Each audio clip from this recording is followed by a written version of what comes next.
अच्छा चलो, जो पढ़ा वो समझ आया सारा। अब हम क्या पढ़ रहे हैं, एलसीएम बाय इनस्पेक्शन। अब इस एलसीएम बाय इनस्पेक्शन से ये फायदा हो जाएगा कि हमें अब वो सीडी वाला मेथड की जरूरत नहीं है। इस मेथड को क्या बोला जाता था, प्राइम फैक्टराइजेशन। तो हम प्राइम फैक्टराइजेशन से क्वेश्चंस को सॉल्व नहीं करेंगे, हम क्या करेंगे, हम एलसीएम बाय इनस्पेक्शन से क्वेश्चंस को सॉल्व करेंगे। एलसीएम बाय इनस्पेक्शन क्या कहता है कि फैक्टर कैंसिलेशन करो यूजुअली किसकी वजह से, बड़े की वजह से। जैसे हम क्वेश्चन नंबर 3 में अगर हम 12 को लेंगे, 12 का जो जो फैक्टर है उसको कैंसिल करो, 1 भी है 2 भी है, और अगर फैक्टर कैंसिलेशन करते करते एक ही नंबर बचा तो वही हमारा आंसर है। आया समझ इतना।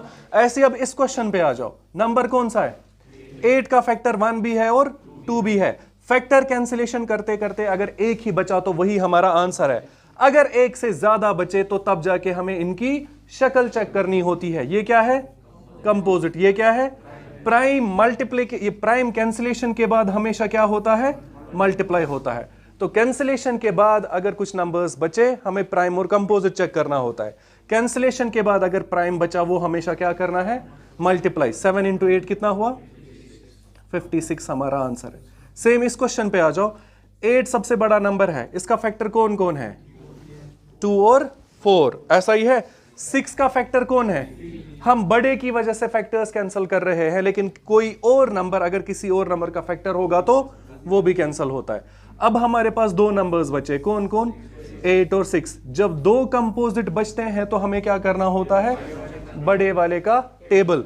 बड़ा वाला कौन सा है, 8। 8 1 जार 8, उसका ये फैक्टर नहीं है। 8 2 जार 16, उसका ये फैक्टर। 8 3 जार, तो इस क्वेश्चन का आंसर कितना है, 8 3 या 24, क्योंकि 24 का फैक्टर 6 है तो इसलिए 24 ही हमारा आंसर है। कुछ समझ आया। नेक्स्ट क्वेश्चन पे जाओ, सबसे बड़ा नंबर कौन था, 15 का फैक्टर कौन है, सिर्फ 3, और कोई है ना। अब 12 को पकड़ो, 12 का फैक्टर 6 भी है और 2 भी है। अब कैंसिलेशन करते करते हमारे पास दो नंबर्स बचे, एक 12 बचा और ये दोनों क्या है, जब दो कंपोजिट बचते हैं तो बड़े वाले का टेबल गिनना है। 15 1 जार 15, उसका ये फैक्टर नहीं है। 2 आर 30, उसका ये फैक्टर। 3 इज 45, उसका ये फैक्टर। 15 4 आर, उसका ये फैक्टर। इसलिए हमारा आंसर क्या है, कुछ समझ आया। नेक्स्ट क्वेश्चन देखो, इस 11 की वजह से सिर्फ 1 कैंसिल होगा, इस 8 की वजह से 2 और 4 कैंसिल होगा, 6 की वजह से 3 कैंसिल होगा। अब कैंसिलेशन करते करते एक कंपोजिट और एक प्राइम मल्टीप्लिकेशन के बाद हमेशा मल्टीप्लाई होगा। तो 11 वेट करेगा, इन दोनों का हिसाब हमने ऊपर लगाया था। 6 और 8 का एलसीएम कितना आया, 24 इंटू 11, 24 इंटू 11 इज 264, ये है हमारा आंसर। इतना समझ आया। उसके बाद 9 की वजह से 1 और 3 कैंसिल, 8 की वजह से 2 और 4 कैंसिल। अब लड़ाई है किस किस की, 7 8 और 8 भी कंपोजिट, 9 भी कंपोजिट, 7 क्या है, तो प्राइम है तो हमेशा मल्टीप्लाई होगा। अब यहां पे दो कंपोजिट बचे, कौन कौन, 8 और 9। हमें इस 8 और 9 का क्या देखना है, टेबल। किसका टेबल देखोगे, 9 का। 9 1 जार 9, उसका फैक्टर नहीं है। 2 जार नहीं है, कोई नहीं है, तो कौन आएगा, 72। आया समझ। 72 इंटू क्या करेंगे, 7, आंसर क्या आया, 50। तो ये क्वेश्चन ज़बानी सॉल्व हो सकते हैं, ऐसा ज़्यादा टफ नहीं है। कुछ समझ आया। अब इससे ये फायदा हुआ कि अगर यही वाला क्वेश्चन हम प्राइम फैक्टराइजेशन से करेंगे तो ज़्यादा टाइम खाएगा और रफ की स्पेस भी बहुत ज़्यादा खाएगा। कुछ समझ आया, आगे बढ़ेंगे, ठीक है। 2 4 6 8 का एलसीएम कितना आएगा, 8 की वजह से 2 और 4 कैंसिल, 6 और 8 का एलसीएम इज 24। अब ये क्वेश्चन नंबर 8 इंपॉर्टेंट है। इंपॉर्टेंट क्यों है वो सुनो। हमारा सबसे पहला स्टेप क्या था, फैक्टर कैंसिलेशन। बताओ इसमें से कोई किसी का फैक्टर है, अगर नहीं है तो वही करेंगे ना। लेकिन मैं ये कह रहा हूं, अब आंख बंद करके मत रोज रोज करेंगे, मैं ये कह रहा हूं हमें देखना है इसमें से कोई किसी का फैक्टर मत है कोई किसी का फैक्टर, हमने तो कोशिश की थी ना, इट मींस हमने फैक्टर कैंसिलेशन वाला स्टेप किया है। आया समझ इतना।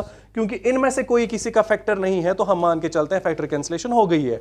अब नंबर्स की तरफ देखो, सारे नंबर्स क्या है, प्राइम कैंसिलेशन के बाद हमेशा मल्टीप्लाई होंगे। अब आंख बंद करके हमेशा ऐसा नहीं होगा, पहले चेक करना है कोई किसी का फैक्टर मत है।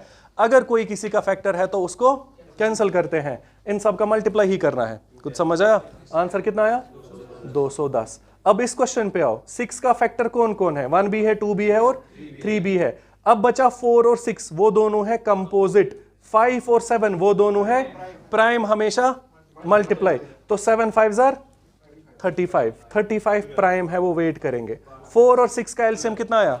12। 12 इंटू 35 इज 420। आया समझ इतना? नेक्स्ट क्वेश्चन पे आओ। 9 का फैक्टर है 3 और 1, 8 का फैक्टर है 2, बचा 9 8 और ये है 9 8 और 7। आंसर कितना है? ये यही क्वेश्चन है ये वाला, तो इसका आंसर कितना है? 504। नेक्स्ट क्वेश्चन पे आओ। 10 का फैक्टर 1 और 2 है, और कोई है ना। अब हमारे पास क्या बचा? 4 6 और 10। अब जब हमारे पास 4 6 और 10 बचा, इट मींस ये तीनों क्या है? कंपोजिट। पहले इन दोनों का हिसाब लगा सकते हैं। 4 और 6 का फैक्टर एलसीएम आएगा 12, यहां से कौन आया? 10। अब दोनों कंपोजिट में से बड़ा कौन है? 12 का मल्टीपल गिनना है, लेकिन 10 आना चाहिए, 0 आना चाहिए, वो 5 देगा। ठीक है, तो आंसर कितना है? ऐसे हम अपने क्वेश्चंस को आराम से सॉल्व कर सकते हैं। कुछ समझ आया? ठीक है, तो ये होता है हमारा एलसीएम। ठीक है, इसके बाद हम क्या पढ़ेंगे?